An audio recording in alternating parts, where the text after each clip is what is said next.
맞습니다. 저번 시간에 했던 건데 제가 저번에 좀 약간 설명을 대충하고 넘어간 것 같아서 다시 한번 해서 볼게요. 예.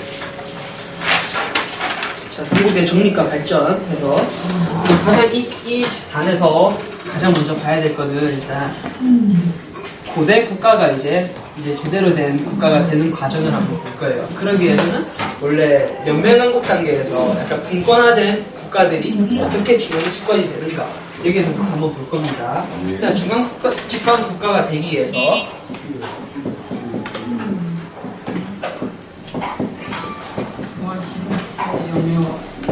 일단 중앙 집권 국가라는 말 자체가 국가의 권력이나 힘이 중앙에 집중되어 있다 해서 강한 권력을 가진 왕이 있다 이 말이겠죠. 그래서 이거를 위한 조건들을 몇 가지 쓰겠습니다. 첫 번째, 왕위 세습. 이거는 지난 시간에 들으셨으니까 어떤 내용인지 아실 겁니다. 왕위 세습이 어떤 걸 의미할까요? 그러니까 원래 기존의 왕들이 유력한 부족장들이 번갈아 가면서 왕을 하다가 이제 그 다음에는 한 강한 세력의 성씨가 그걸 이어갔겠죠. 예. 그 다음에는 그 성씨에서 형제들끼리 왕위를 세습하다가 부자 세습으로 또. 네, 맞죠. 예. 그 다음에는 부자 세습. 그래서 왕위 세습에서 중요한 말은 한 성씨가 집권을 하다가 왕이 되는데 여기서 이제 아들에게 부자 세습을 해준다. 이게 중요해요. 그 다음으로는 이제 관등의 정비가 있습니다.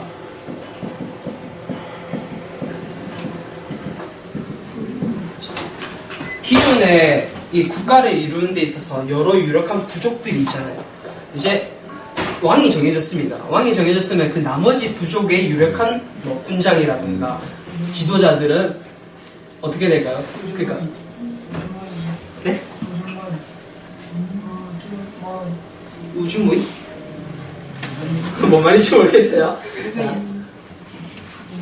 그러니까 한가닥 하는 사람들인데 아무 자리도 안 주고 감투 하나 안 주면 이제 그 사람들이 이제 반기를 들고 연락했죠. 그러기 위해 그 사람들이 이제 귀족으로 편입합니다. 귀족에게 또 관직을 줘야겠죠.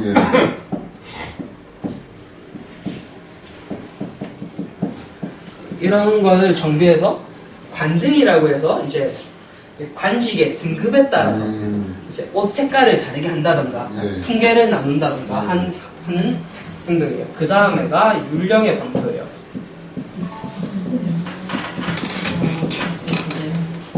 율령이란 말이 무엇인지 설명해 주실 수 있는 분 계신가요? 깔끔한 그거죠. 법이죠, 법. 네, 법만.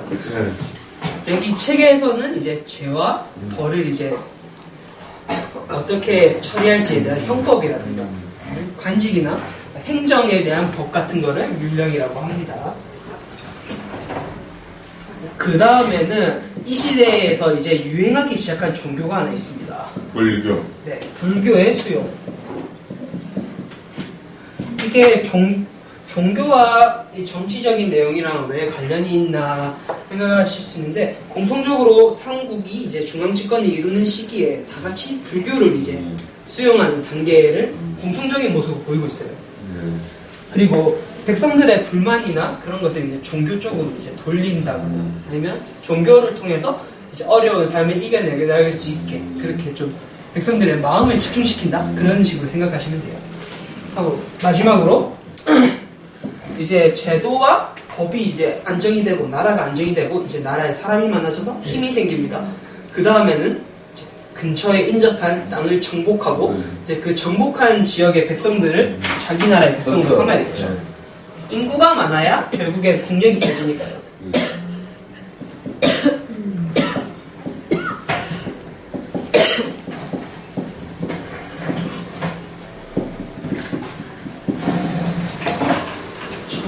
일단 중앙집권 국가가 되기 위해서, 고대 국가에서 중앙집권 국가가 되기 위해서는 이런 5가지가 필요합니다. 중간에 이 큼지막한 것만 다시 한번 외워서 말해보겠습니다.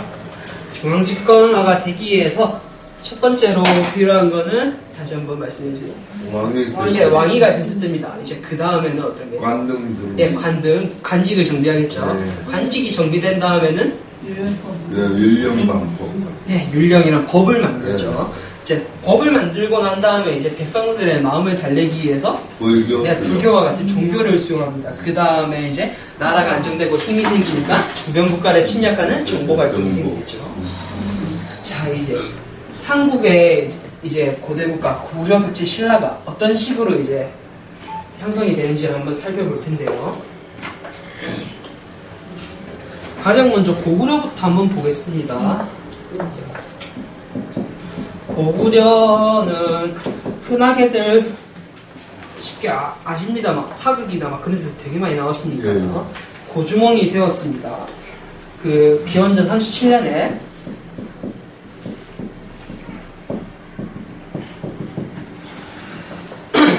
부여 계통인 이제 고주몽이 유민들을 이끌고 내려서 그쪽 지역의 토착민들과 세운 나라가 고구려인데요. 고구려가 이제 제대로 된 국가의 틀을 가지기 시작한 거는 가장 먼저 태조왕 때입니다. 이 태조왕 때 이제 그 아까 왕위 세습 단계에서 딱 가장 첫 번째 조건이 한 가지 성씨의 왕이 계속 이어진다는 거죠. 이때부터 고구려의 유력 가문 중에 하나였던 게르부의 고씨가 주몽의 성씨가 고씨죠. 고주몽. 가스가 계속 떨어지네요. 해버려야지. 고씨가 왕위를 세습합니다.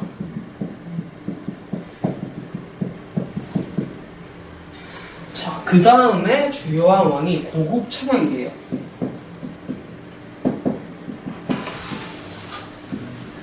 이 고국천왕 때는 이제 고씨가 왕위를 세습한 다음에는 형제들에게서 세습되다가 이제 고국천왕부터 이제 부자 세습이 되죠.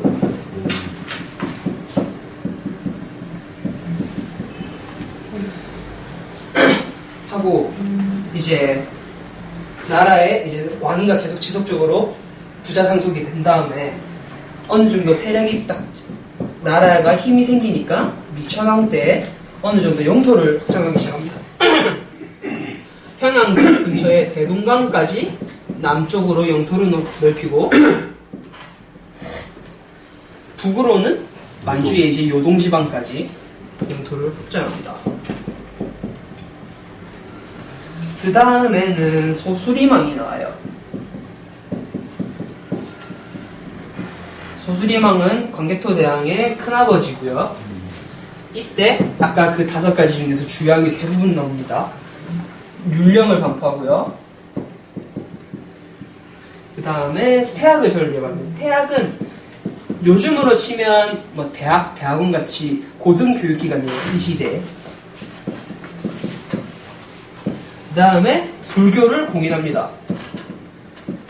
이 시대에는 불교가 이제 당나라 전에 중국에서 들어오거든요. 그래서 이런 왕위 세습도 되고 이제 근처에 이제 영토도 확장하고 율령에 막 종교를 하다 보니까 이제 그 중앙 집권화가 어느 정도 이루어집니다. 중앙 집권화 단계에서 고구려의 주요 왕들인데요. 이걸 다시 한번 지워가면서 볼까요? 물론 이 사이에 왕들이 되게 많습니다. 많기는. 근데 주로 큰 일을 한 왕들만 이렇게 외우게 만들어놨네요. 가장 먼저 그 게르부 고씨가 왕위를 세습하게 된 왕이 태조왕입니다. 태조왕에서 이제 다음에 현재 상속되는 왕위를 부자 상속으로 된 게 고국천왕이죠.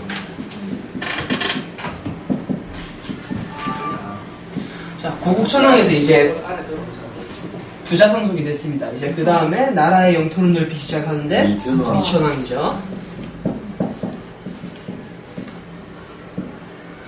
미천왕이 이제 어느 정도 영토를 넓혀놨어요. 그 다음에는 소수림왕이 어떤 것들을 주로 하죠? 중앙 집권 집권화를 위해서 하기 위한 몇 가지 요소들. 율령방. 네, 율령 하나 맞습니다. 네. 태학이라는 교육시설을 설립했고요. 불교. 네, 불교를 수용해서 나라를 안정시킵니다. 이렇게 해서 고구려의 중앙집권화가 이루어지고, 나중에 다루겠지만 이 소스리망의 다음에 왕위에 오르는 광개토 대왕이 이제 나라의 본격적인 정복 활동을 하면서 고구려의 전성기를 맞이하고, 장수왕 때에 고구려의 최대 영토를 보유하게 돼요. 그 다음에 백제로 넘어가겠습니다. 백제 같은 경우에는 고구려에서 이제 세력 다툼에서 밀려나온 고구려의 유민들과 한강유역의 토착 세력들이 만든 나라예요. 기원전 17년경에 만들어지고요.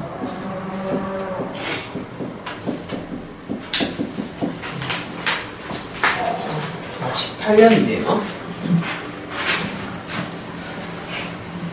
자, 한강유역이고 근처에 약간 저번 시간에 이 사만에 대해서 배우신 적 있을 거예요. 네. 마한, 진안, 변한이 네. 있는데 백제 같은 경우에는 마한 지역에 생겨난 나라고요. 이쪽 지역의 근처에는 이제 그 시대 때는 철광석이 많이 나기도 하고 해서 일찍부터 철기 문화와 철기 농기구를 통한 이제 농경이 발달했다고 해요.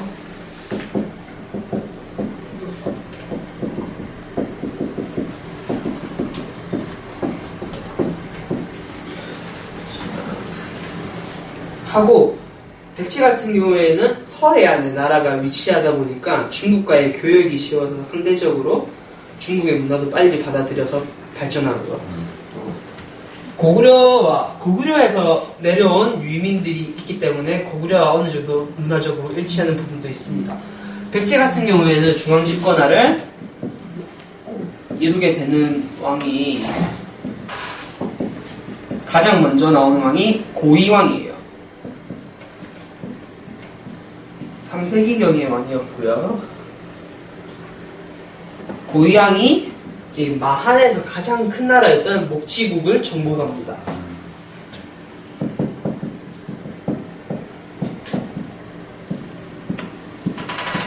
하면서 목지국이 가장 강하던 왕국의 맹주였는데 목지국을 정복하고 나니까 마한에서 백제가 가장 강한 나라가 돼요.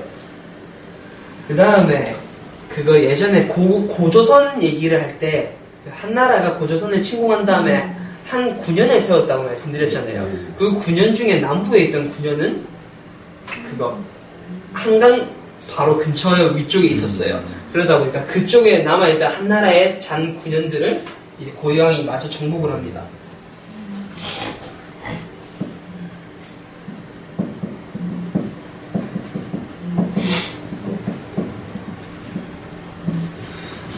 그래서 한강 쪽을 중심으로 해서 한반도의 중부를 백제가 장악을 하게 돼요. 또 고유양 때 관등의 정비 중에 일부인 이제 관리의 옷의 색깔이라든가 법령을 어느 정도 제정을 합니다.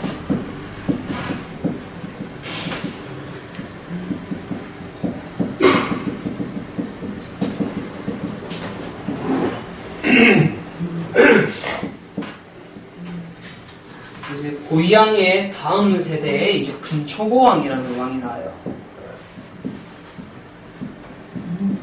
근초고왕이 백제의 가장 큰 전성기를 이끌었던 왕이고요. 4세기경의 왕이에요. 이거를 순서대로 외우시려면 전성기 같은 경우에는 백제, 고구려, 신라순이고요.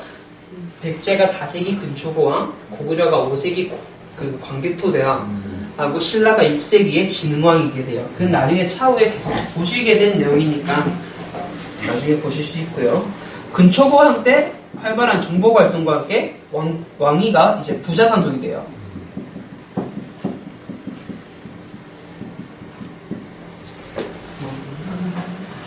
하고 영토 확장을 가장 활발히 합니다.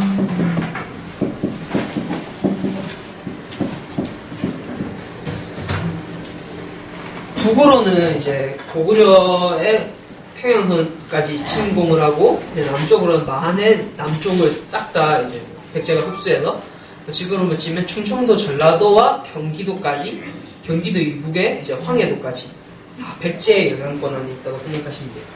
하고 근초고왕 다음에 이제 친유왕 때 불교를 수용하게 돼요.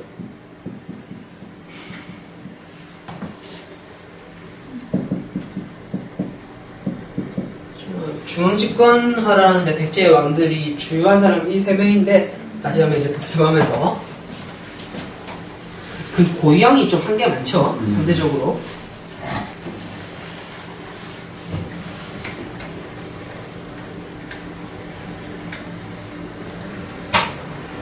그냥 왕님 놔두겠습니다. 고위양은 이제 백제 이제 가장 기틀을 마련한 사람인데 이 사람이 영토를 확장하면서 어떤 나라를 정복하죠? 마한의 목지구. 네. 목지구.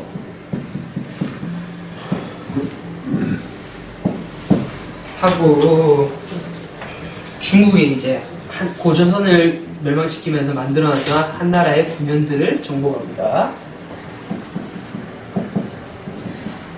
하고 또 관등 정비를 하겠죠. 관리의 복색.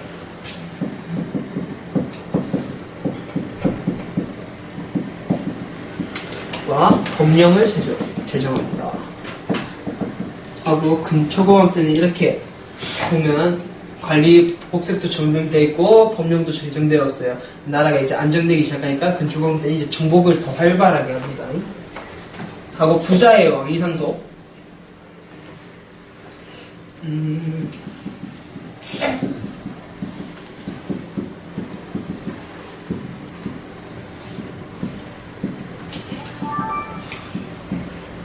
하고 이제 진유왕 때는 불교를 수용하게 되죠.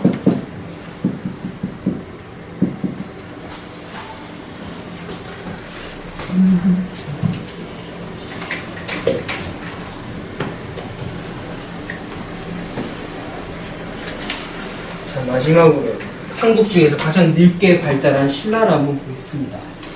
신라 같은 경우에는 건국은 빠릅니다. 기원전 57년경이고요.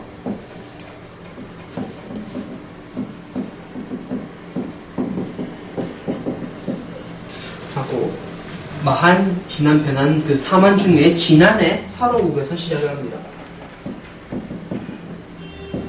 이 사로국이 그 박혁컷의 진화에 나와서 그 박혁회사가 아래에서 나와가지고 그 근처에서 있던 총장들이 그를 왕으로 추대해서 사로국을 만들어요. 근데 한반도를 뭐 비슷하게 그려보면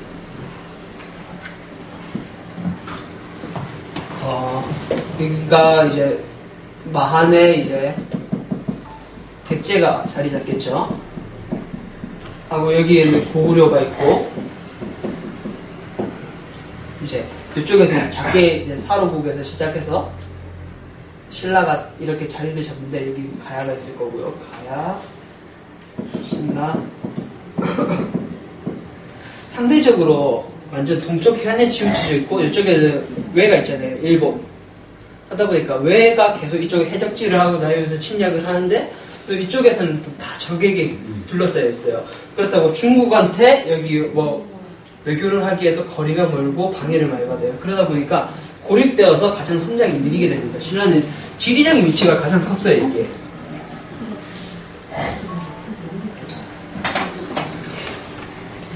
다음 페이지 넘기시고요.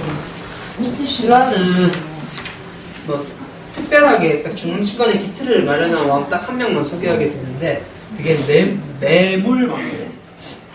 생각보다 발음이 잘 안 되는데 어감은 쉬워가지고 좀 외우기 쉽죠. 이 이름은 매물. 자, 이 매물왕 때부터 4세기 후반이거든요. 300년대 말. 이제 신라 같은 경우에는 맨 처음에는 박혁거세가 그거 왕으로 추대돼서 박씨가 가장 먼저 왕이 올랐다가 그 다음에 석탈의 신화에서 나오는 석씨가 왕이 되기도 해요. 석씨 또 이제 김씨에서 세 개 성씨가 번갈아 가면서 왕이 되거든요. 근데 이 매물왕 때부터 김씨가 왕위를 계속 세서합니다.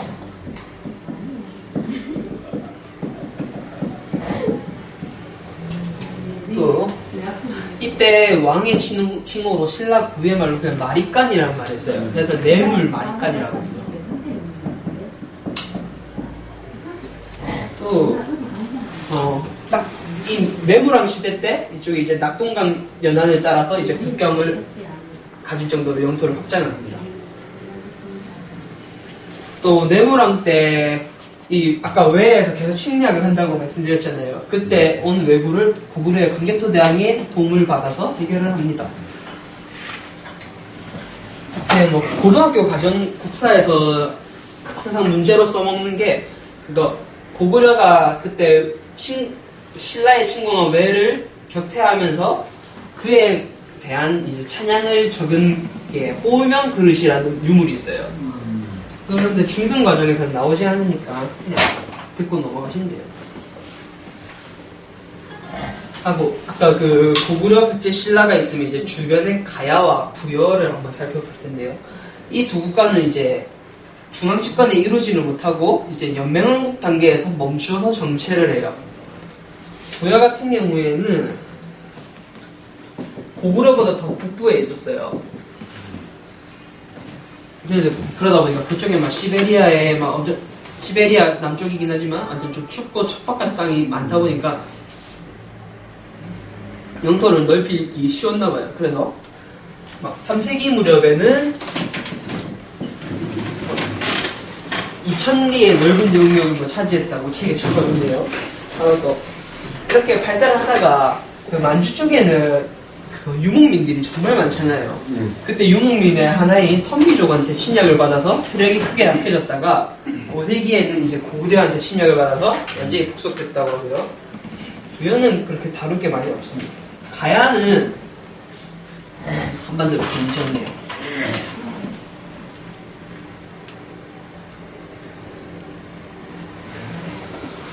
여기 이제 백제가 있고 여기 신라가 좀 크다.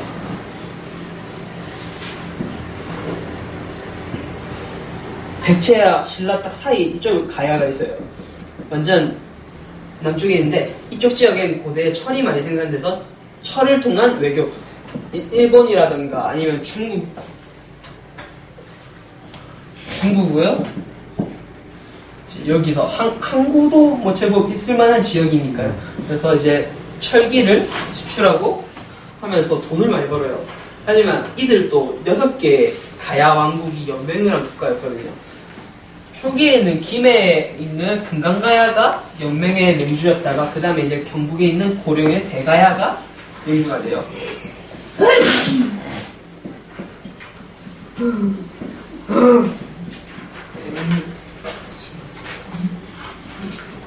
하지만 이 국가 역시 중앙집권을 이루지 못하다 보니까 나라의 힘이 집중이 안 되잖아요. 그러다 보니까 신라와 백제의 각각 침략을 받으면서 결국에 신라한테 흡수가 되고요. 금강가야 같은 경우에는 보풍왕 때 멸망을 하고 대가야는 진흥왕 때 멸망을 합니다.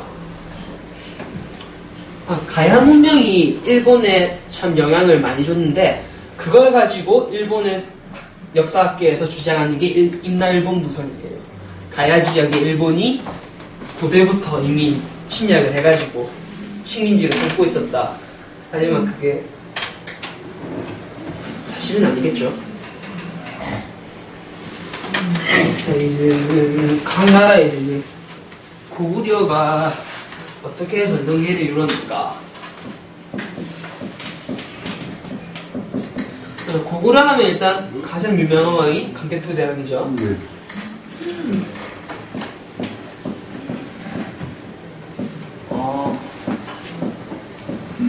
MBC 태왕사신기도 광개토대왕에 대해서 판타지로 만든 거였고 또 KBS 광개토대왕이라는 사극도 있긴 있었죠. 네. 저는 그걸 안 봐서. 광개토대왕 때 이제 소수리망 때까지 이제 나라의 힘을 이제 충분히 채워놨으니까 활발한 정보 활동을 해서 아까 말씀드린 신라의 침공한 왜를 격퇴하면서 이제 한반도 남부까지 영향력을 주기도 하고 요동이나 만주 넘어서 엄청나게 넓은 땅을 지배합니다. 또 이 과정에서 백제와 다툼을 벌여서 한강이 삼국시대의 가장 그 중심이 되는 위치거든요. 딱 세 개 나라가 맞물리는 지역이에요. 그러다 보니까 그 지역을 차지한 나라가 그 시대의 전성기를 가진다 볼 수 있는데요. 이런 내용이 광개토 대항비라는 유적에 기록이 됐대요. 광개토 대왕이 또 그 다음 왕인 장수왕, 광개토 대왕의 아들인데, 이런 저는 진짜 오래 살았어요. 이분은 되게 오래 살았어요. 이분이 평양으로 나라의 수도를 전도합니다. 원래 그전에는 국내성이라는 데가 수도였어요.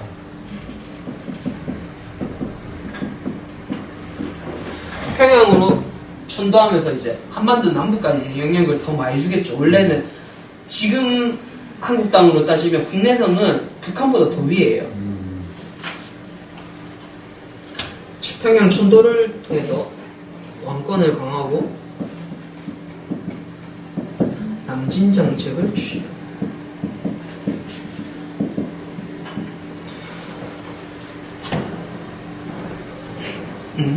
이렇게 고구려가 가장 강성해지면서 남쪽으로 계속 침공을 하니까 신라와 백제가 이제 살기 위해서 이제 나제 동맹을 맺어요. 신라의 나를 나로 해서 하고 백제의 뒷자 제를 해서 나제 동맹이라거든요. 이 시기에 신라와 백제가 결혼으로 사돈을 맺으면서 나제 동맹을 했어요.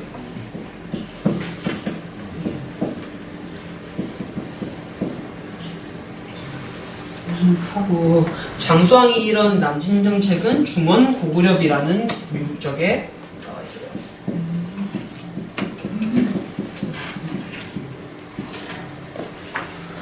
이렇게 고구려가 계속 남진을 하고 이제 백제를 침공하니까 고구려의 가장 빛나는 시기가 역으로 백제에게 위기가 되는 시기가 되겠죠. 이 동시대에 백제가 어떻게 됐는지도 보겠습니다.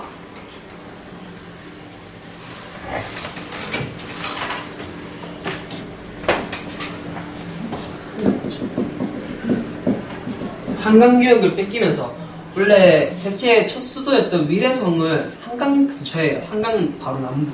그러다 보니까 수도를 뺏겼으니까 새로운 수도로 천도를 해야겠죠. 그러다 웅진이라는 곳으로 천도를 합니다.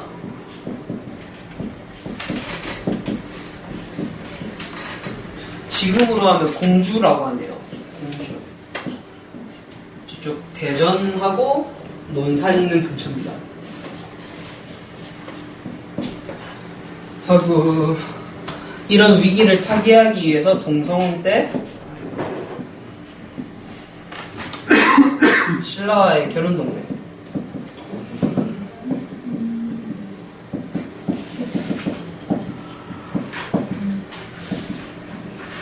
하고 그 다음 무령왕 때는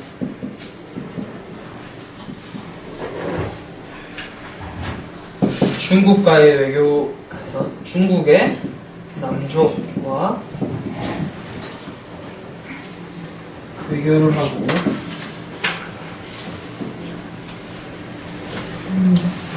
22담로라는 것을 설치합니다.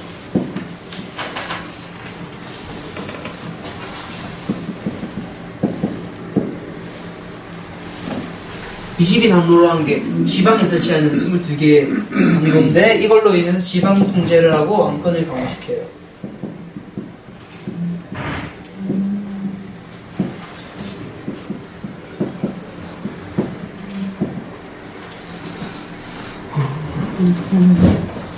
그 다음에 백제가 위기를 이렇게 계속 겪다가 가장 이제 중흥을 하게 되는 왕이 성왕이라는 왕이 등장합니다.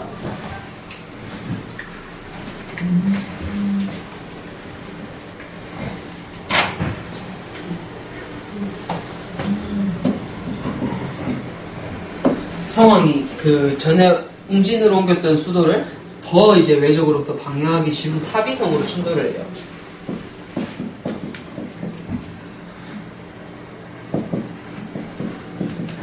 하고 국호를 남부여로 붙이면서 이제 그러니까 무너져가는 백제를 이제 살리려고 이제 나라 이름도 붙입니다.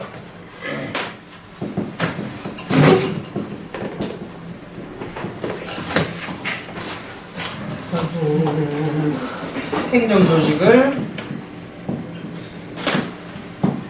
개편을 하는데요. 중앙에 22개의 관청을 설치하고 지금은 막 1특별시, 5광역시 8개 도 막 그런 식으로 나눠져 있잖아요. 이 시대 때 이제 수도를 5부로 나누고 지방을 5방으로 나눠요. 그래서 5부 5방이라고 외우시면 되는데 그냥 지방을 이렇게 분할을 시켜요. 그렇게 해서 또 다시 지방의 통제를 강화시키고 결국에는 왕권을 강화하려는 상황에 의도였습니다.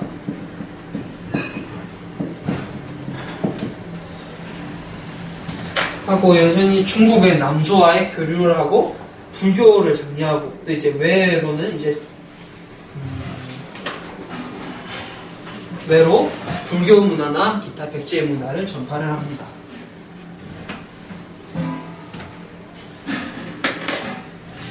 하지만 성왕이 이렇게 열심히 백제를 중흥시키려고 했지만 그 전에 맺었던 나제 동맹이 있지 않습니까? 신라와 백제가 맺었던 동맹. 이 나제 동맹이 연합으로 고구려가 차지하고 있던 한강유역을 공격을 해요. 그래서 일시적으로 백제가 한강유역을 수복을 합니다. 근데 이 상황에서 신라가 백제의 뒤통수를 쳐요. 그래서 동맹군이었던 신라가 갑자기 적으로 돌변해서 기습을 하니까 백제 성왕도 역시 관산성에 있는 데서 전사를 합니다. 그러니까 전쟁에서 죽었어요. 그러다 보니까 이렇게 왕권을 끌어올려가지고 막 강화를 시키고 나라에 종국을 만들려 했는데 왕이 죽어버리니까 다시 이게 주저앉게 돼요. 그래서 이렇게 되면서 이제 백제가 중국의 불씨가 좀 꺼지고 신라가 가장 신라에서 강한 나라가 됩니다. 신라의 이제 성장으로 넘어갈 텐데요.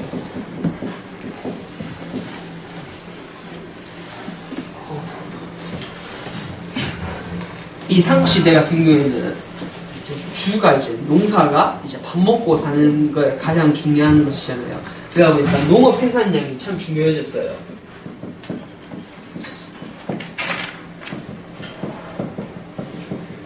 근데 이렇게 농업 생산량을 늘리기 위해서 사람들이 그냥 무식하게 열심히 일하기보다는 이제 소나 가축을 사용해서 우병이라고 하거든요.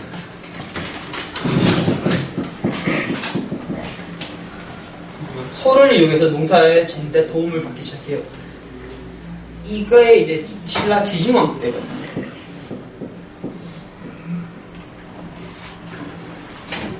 또 지증왕께서는 이제 신라의 지역을 주, 군, 현으로 나누고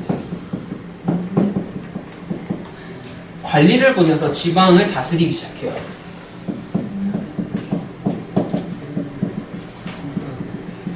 이렇게 주나 군이나 현이나 이렇게 지방을 일정 행정구역으로 나누고 관리를 파견하는 것은 왜 이게 중요하냐면 나라에서 이제 거기로 관리를 보냄으로써 세금을 걷어서 이제 나라에 부를 쌓기 위함이거든요. 하고 또 이 지증왕 시대 때 이사부라는 장군을 보내서 울릉도와 독도를 정벌을 합니다. 울릉도가 이 시대 때는 우상국이라고 불렸어요.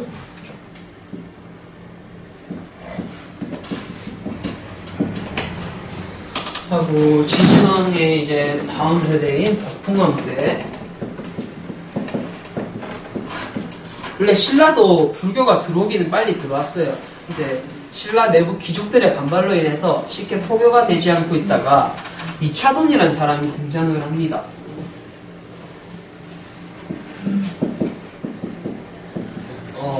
이때 신라에서 불교를 믿으면 불법이었는데 이차돈이라는 사람이 불교를 너무 열렬히 믿는 게 이제 소문이 나서 잡혀갔어요. 근데 이제 이차돈이라는 사람이 한 말이 이제 불교를 못 믿겠거든. 나를 죽이면 내 목에서 이제 흰 피가 뿜어져 나올 것이다. 이런 설화가 있거든요. 근데 진짜 목을 뱉더니 흰 피가 뿜어져 나와서 이때부터 불교가 융성하기 시작했대요. 신라에서 불교가 전파되는 게 설화거든요. 그래서 불교를 수용하고 널리 불교를 널리 보급하게 돼요. 또 법풍왕 때 아까 가야의 금강가야 김해 지역을 흡수합니다.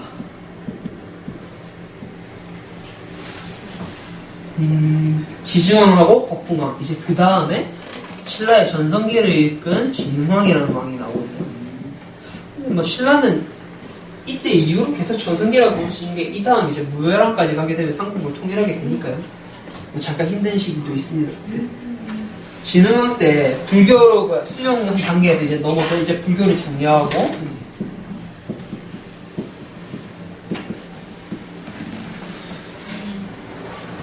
신라에서 유명한 화랑이라는 거 들어보셨죠? 화랑도. 네. 화랑도를 이제 만듭니다.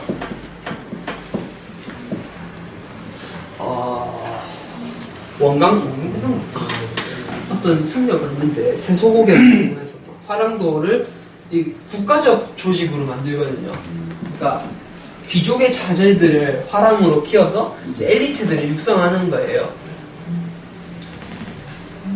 그 다음에 아까 낮에 동맹했다가 성왕이 백제에 이제 중흥을 어느 를 일으켰는데 신라가 뒤통수를 쳤다고 했죠. 이때 진흥왕 때에서 그 백제를 공격해가지고 신라가 한강유역을 차지합니다. 원래 아까 한반도 지도에서 보면 신라가 백제나 고구려에 막혀 있어가지고 중국과 직접적인 교류가 어려웠잖아요. 근데 한강유역을 차지하면서 한강유역에서 바로 중국과의 직접 외교가 가능하게 돼요. 그러다 보니까 한강유역에서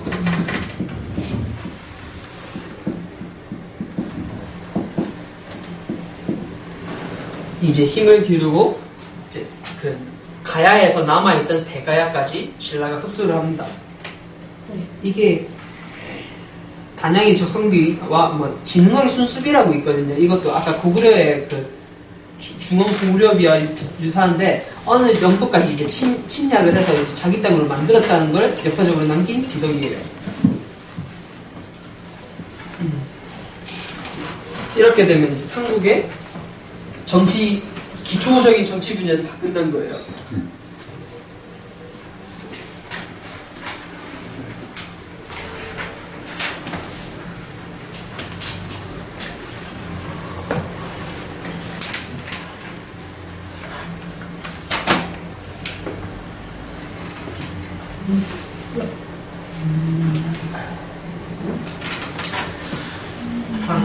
아까 관등에 정비하면서 그 유력한 부족의 이제 부족장 가문이나 그런 사람들을 귀족으로 만들었다고 했잖아요. 이 귀족들이 각 나라마다 회의하는 기구가 있어요. 이게 이런 거는 갑자기 이게 티 나오긴 했는데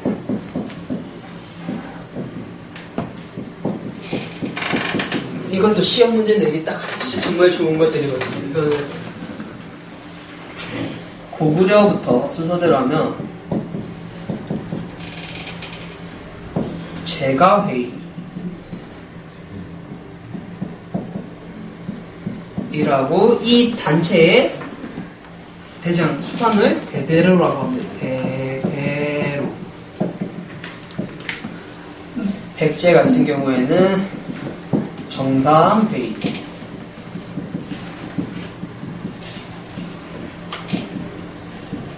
정삼이라는 바위에 올라가서 귀족들이 단체로 회의를 했다는 그 진짜 말 그대로예요. 그래서 이기의 가장 우두머리는 상자평.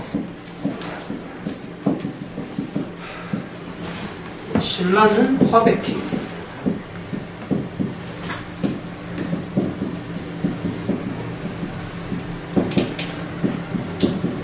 그리고 수상은 상대승이 있어요.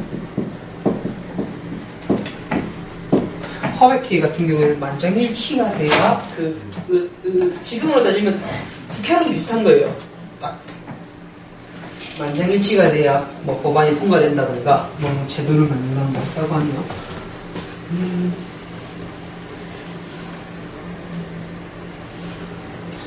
이 시대 때 당연히 귀족이 있으니까 계급이 있기도 하겠죠.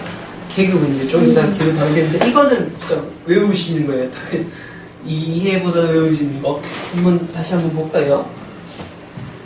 귀족회의 기구가 있는데 고구려부터 가면 고구려에는 어떤 회의 기구가 있다고요? 제가회의가 있는데 이제 거기에 수상이 대대로. 이제 백제는 정상. 네, 정상회의하고 수상은 당직병. 상자평.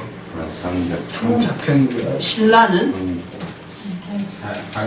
화백회의 상대등. 네. 이거는 어쩔 수 없이 외우시는 겁니다.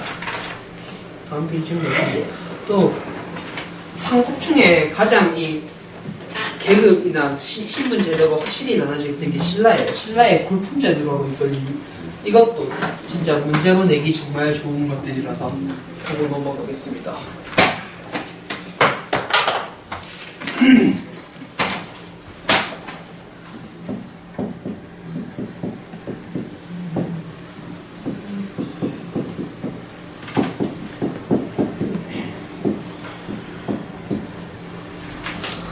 왜 골품 제도냐면요. 신라의 귀족이 가장 최상위부터 시작하면 이제 왕족인 성골과 진골, 골자가 붙죠. 그 다음에 6두품부터 1두품까지 해서 골과 품자 한 짝씩 따라서 골품 제도라고 하거든요. 왕족인 성골, 진골, 그리고 귀족 층인 6두품. 여기서부터 뭐 5, 4, 4, 3, 2, 1 이런 식으로 쭉 가요. 근데 여기서 딱 두나서 3부터 1까지는 그냥 평민이랑 크게 다를 바가 없었어요. 하고 6, 5, 4 이게 귀족층이라고 할 수 있는데 성골은 진짜 순혈 왕족들이에요. 신라가 좀 특이하게 근친혼을 시켰거든요. 이 성골들 간에. 그러다 보니까 원래 근친혼을 하면 열성인자가 아이 위주로 아이가 만들어져서 오래 못 산다거나 막 다시 불임에 빠진다든가 해서 결국에 성골의 씨가 말라요. 성골의 자식이 싹 없어지거든요. 성골의 마지막 왕이 진덕여왕이에요. 아, 선덕여왕하고 그 여왕들 있잖아요. 그 진성여왕이랑 진덕여왕 딱 그까지만 성골이고 그 다음에 무열왕부터 진골들이 왕입니다. 진골은 원래 기존의 이 성골이었던 사람이랑 뭐 귀중 두품이랑 결혼한다든가 그런 사이에서 나오면 이제 진골로 쳤거든요. 하고 6두품은 이제 그 유력 가문들의 후손들. 근데 5두품이나 4두품은 약간 좀 더 낮아요. 근데 이들 간의 갭이 엄청나게 크게 만들어놨어요. 여기 그림을 참조하시면 저기 그림 있죠? 5등급인 대아참부터는 딱 진골 이상만 올라갈 수 있어요. 그러니까 계급에 한계를 뒀어요. 이거는 그림 보시는 게 가장 좋겠네요. 6두품이 아참부터 남아까지, 그 아참까지 올라갈 수 있고, 5두품이 이제 대남아까지 올라갈 수 있고, 4두품이 대사까지 올라갈 수 있고, 이렇게 두품급에 따라 이제 올라갈 수 있는 등급의 관직에 차등 제한이 있어요. 이러다 보니까 6두품 같은 경우에는 아무리 재주가 좋고 뛰어나도 올라갈 수 있는 관직에 한계가 있고 나라에서 쓰는 게 제한이 됐습니다.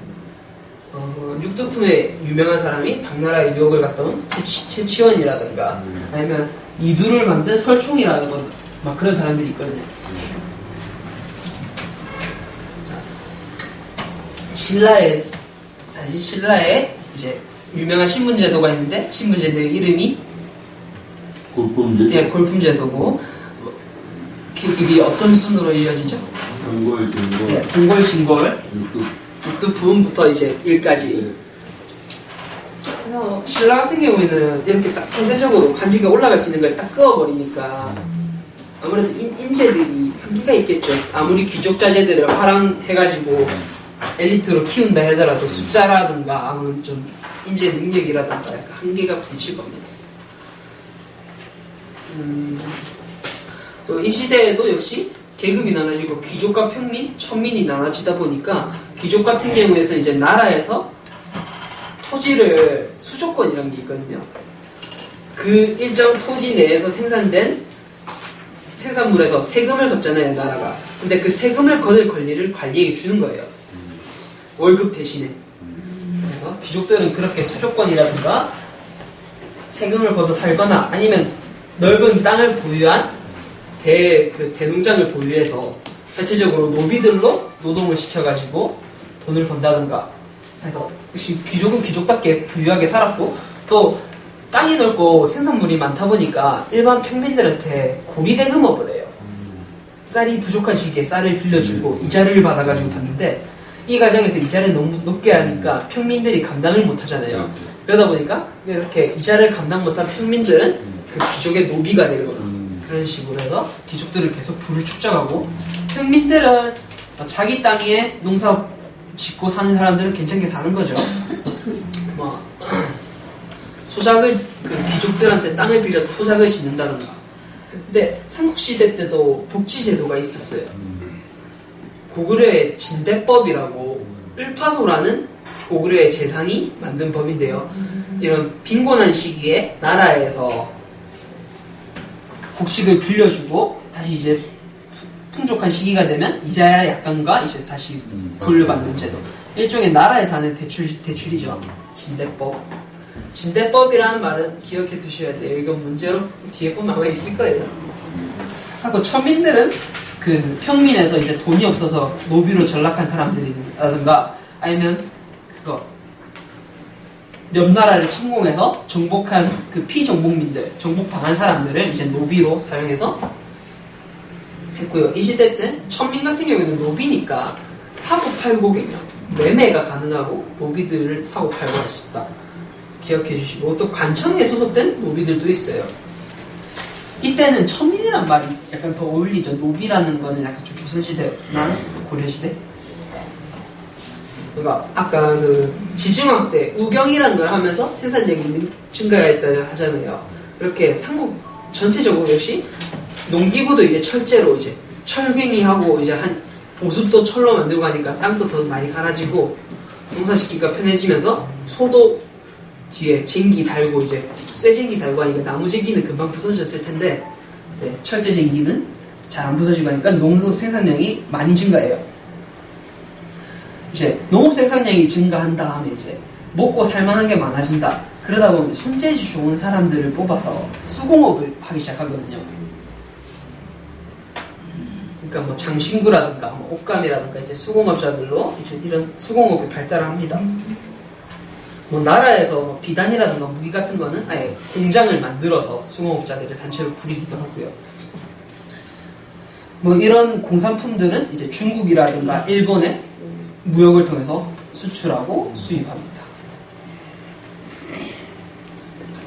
또 불교를 다시 한번 정리해보면,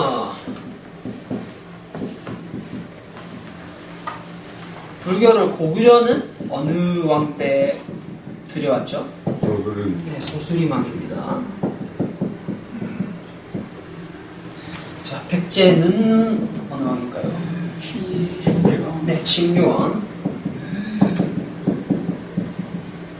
신라는 어느 왕 때 번성할까요?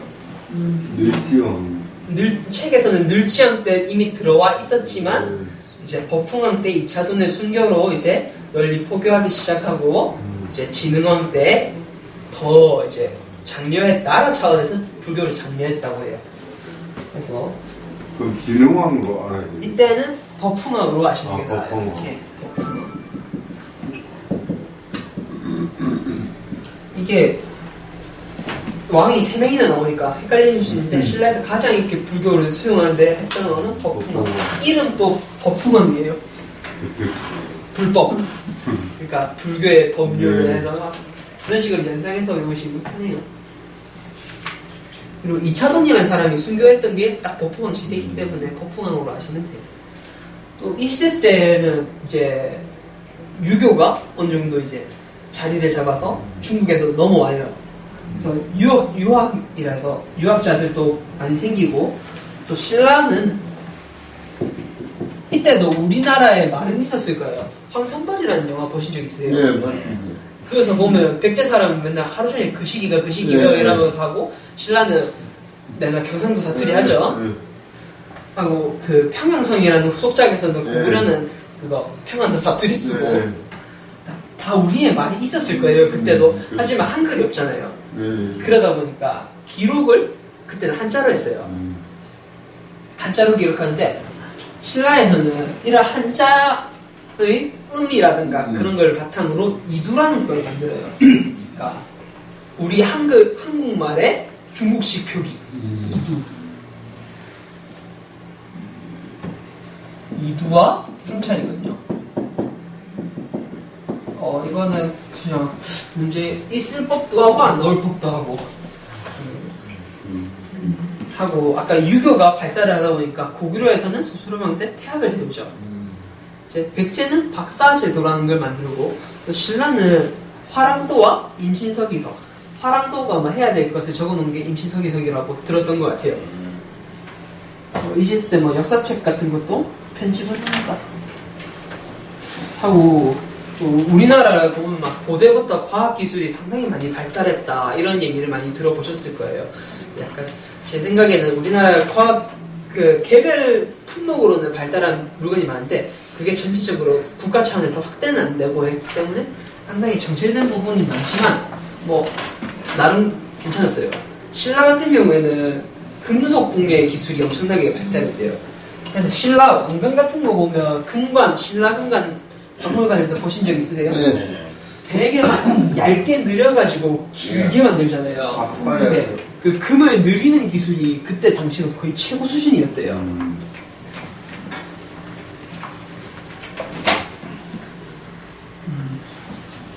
신라는 또 첨성대라든가 그 천문을 엄청 오래전부터 관측을 했다는 거잖아요. 첨성대가 천문을 보기 위한 그러니까 그 시대 뭐 석빙고 경주의 석빙고 유적이죠. 뭐 얼음 올리는 시설을 만든다든가 상당히 뭐 조상님들이 지혜롭다고 생각할 수 있어요.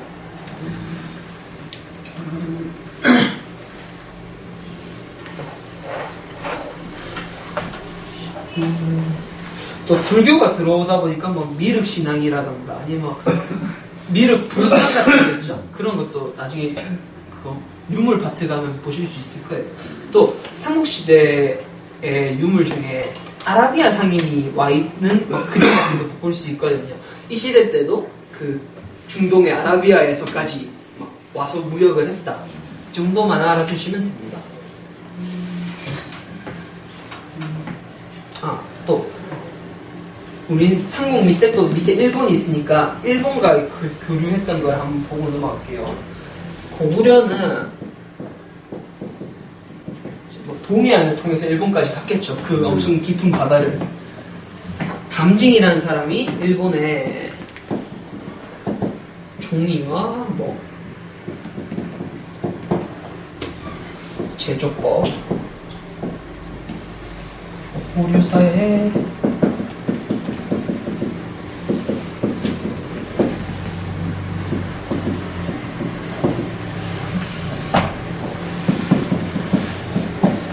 태자라는 사람이 일본 태자의 스승이 돼요. 백제 같은 경우에는 백제가 일본과 가장 많이 문화 교류를 했거든요. 백제가 가장 많이 뭔가를 많이 갖다 줬어요. 아직기랑 왕인이라는 사람이 있는데 유교를 전파하고요.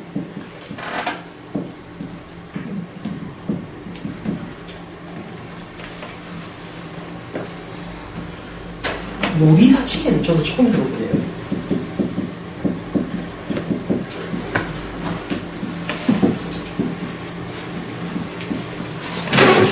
불경과 불상을 심어줬다고 해요.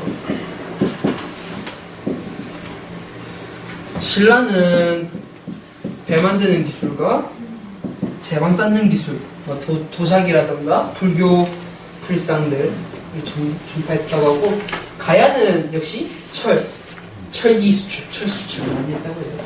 이것도 문제를 내면 어려워지는 문제인데 낼지는 모르겠네요. 아마 검정고시 이게 중등 과정은 좀 어느 정도 쉽게 나온다고 하니까 이것까지 낼까는 조금 부끄럽습니다.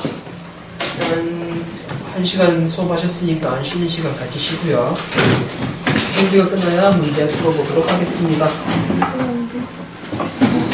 자, 1번부터 한번 보겠습니다. 다 못 보셔도 상관없어요. 자, 이러한 고구려 국정 과정에서 다음에 업적을 남긴 왕은 자, 율령하고 태학하고 불교 나왔네요. 이거 딱 원하죠, 이거. 고구려에서. 어떤 왕입니까? 소주요. 네, 소수유왕. 한번 틀리신 분 있습니까?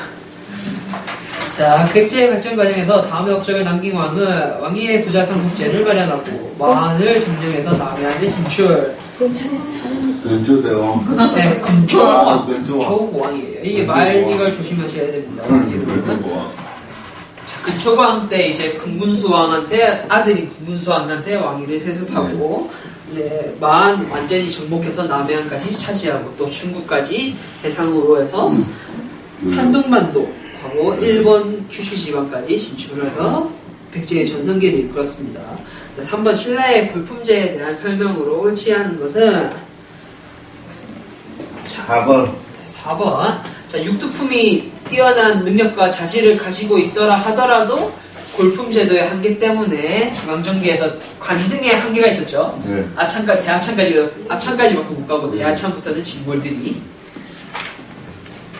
자, 삼국시대 발전 과정에서 다음 왕들의 공통점은 태조왕이 나오네요. 고이왕하고 내부왕. 4번. 네, 중앙집권의 기틀을 마련하는 가장 먼저 나오는 왕들이죠. 예. 태조왕은 고구려, 고이왕은 백제, 내무왕은 신라, 내물마리간. 자, 5번 문제. 삼국의 제도에 대한 내용으로 그 연결이 올바르지 않은 것은 이거는 3번이요? 네, 3번 맞습니다. 상자평은 백제. 네, 맞습니다. 고구려는 2번은 아까 짚고 넘어가지 않았지만 그냥 고구려는 10여 등급이고 백제는 16관등, 신라는 17등급. 이거 그냥 알고 넘어가시고요. 6번 가야에 대한 설명으로 사실과 다른 것은 기철님이 자연선이라 했으니까 4번. 네, 확실히 틀린 게 4번이죠. 네. 일단 가야는 변한 땅에서 아까 네. 저한테 확인하셨죠. 네. 자, 초기에는 금강가야, 후기에는 이제 금강가야가 몰락한 다음에는 대가야 하고 농업과 철기 문화가 발달하였습니다. 하지만 이게 중앙 집권화를 이루지 못했다고 말씀드렸습니다. 자, 7번 신라가 한강 유역을 차지한 의의를 가장 잘 나타낸 것은 네, 한강 유역을 차지한 나라가 한반도에서 주도권을 잡는다고 말씀을 드렸어요. 딱 그냥 이 말이죠. 주도권을 잡아서 통일의 토대가 되었다. 네, 7번이 2번입니다. 8번 다음에 제시된 것들이 의미하는 것은 영락, 건개토대왕의 연호예요. 건원, 대국 이런 연호가 의미하는 바는 무엇일까요? 이거는 밴디가 찍었거든요. 1번. 네, 맞습니다. 연호라는 게 보통 이건 기가 민가에서 찍었는데. 연호라는 게 연도 앞에 붙이는 거예요. 예. 영락 몇 년이 막 영락 몇 년, 뭐 건원 몇 년, 네. 개국 몇 년처럼. 네. 그래서 원래 연호라는 게 중국의 황제에 의해서 받아서 하는 건데 이것을 독자적으로 사용하였다는 것은 중국과의 외교에서 대등한 위치에 있다. 이렇게 해석을 할 수 있어요. 그 말이구나. 자, 1번 지증왕과 관계에 있는 사실은 지증왕입니다. 신라에서 지증왕, 법훈왕, 진국이 우상국. 상국. 예, 어떤 장군을 보냈죠? 장군 이름. 네, 장군, 어떤 장군을 보내죠? 이 장군이 배에다가 사자상을 깎아가지고 배에 태운 것으로 무상국을 위협을 해가지고 황국을 보내요. 이름 알았는데. 예, 좀 어서 들어본 이름이에요. 네. 이사부입니다. 이사부 장군. 이사부. 자, 10번. 백제 성왕에 대한 설명이다. 바르지 못한 것은 1번이요? 네, 1번. 한강교육을 일시적으로 회복은 하였는데 신라가 갑자기 배신을 합니다. 그래서 주도권을 다시 잃어요. 자, 사비성으로 옮긴 거는 성왕. 예, 웅진천도는 그전 사비 이전에. 예. 누. 동성왕.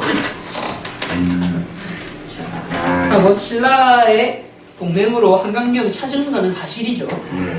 하고 아직 11번 안 갔습니다. 10번에 또 백제 아까 성왕이 수도에는 오부, 지방에는 오방, 오부 오방, 성왕은 오부 오방 이렇게.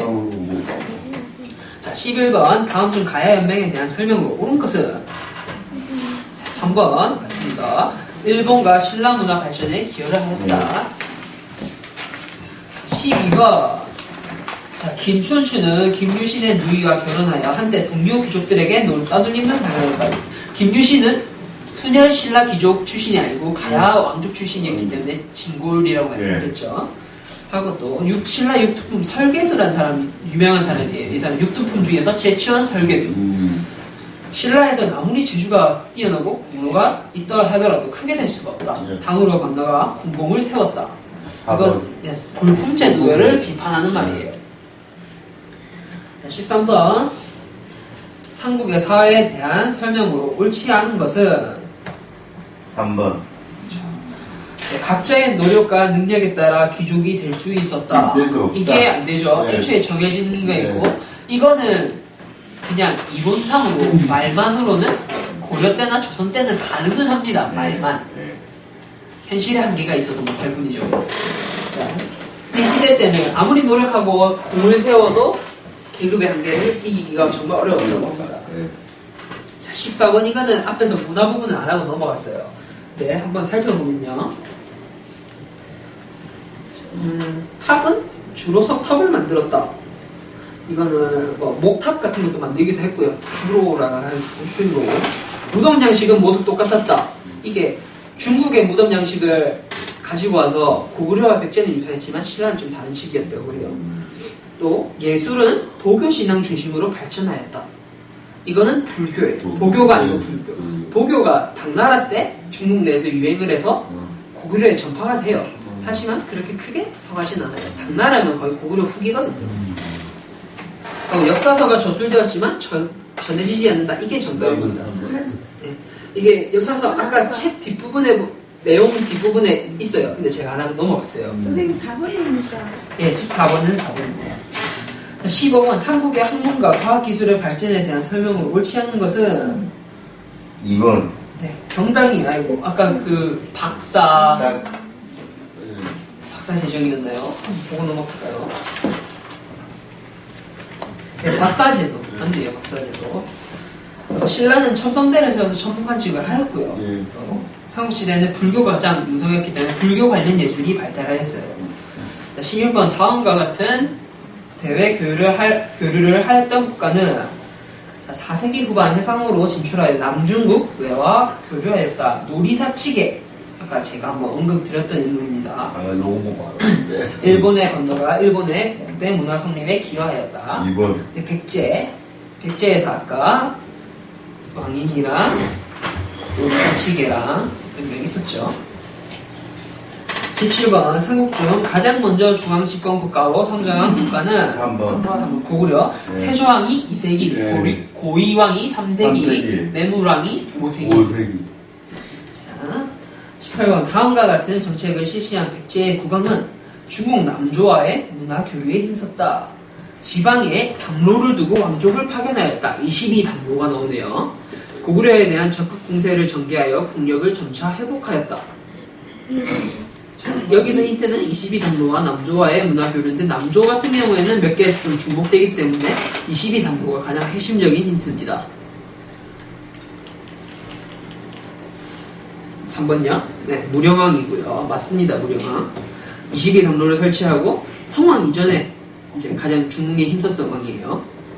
자, 19번 다음에서 설명하는 왕은 신라에서 귀족 세력의 반대를 물리치고 불교를 공인하여 국민의 정신통일을 꾀하였다. 법봉왕. 네, 법분은 신라의 불교를 가장 받아들인 사람 법분왕으로 보여집니다. 20번 고구려에서 다음 백성들에게 봄에 곡식을 빌려주었다가 가을에 수확할 때 갖게 하는 제도. 진대법. 네, 진대법, 을파소의 진대법. 자, 와, 수능 문제 중에서 1문제 맞췄다. 아유, 되게 빨리 푸시더니 생각보다 정답률이 낮으시네요. 천천히 풀어도 됩니다. 근데 방금 기철님처럼 이렇게 푼 거 매기시는 게 정말 좋은 행동입니다. 정말 좋아요. 왜냐면 이게 그냥 답만 듣고 넘어가면 틀렸던 건지 기억을 못 하잖아요. 되게 그래요. 잘하시는 것 같아요. 그러니까 여기서 틀리는 건 상관없어요. 시험에는 안 틀리면 돼요. 네. 여기서 틀린 건 틀렸다고 그냥 과감하게 두셔야 나중에 복습하실 때 보시기 편해요. 저딱 문대표님. 역시 있으십니다. 다음 주에는 통일신라와 발해에 대해서 할 거고요. 오늘은 여기까지 하겠습니다. 수고하셨습니다. 수고하셨습니다.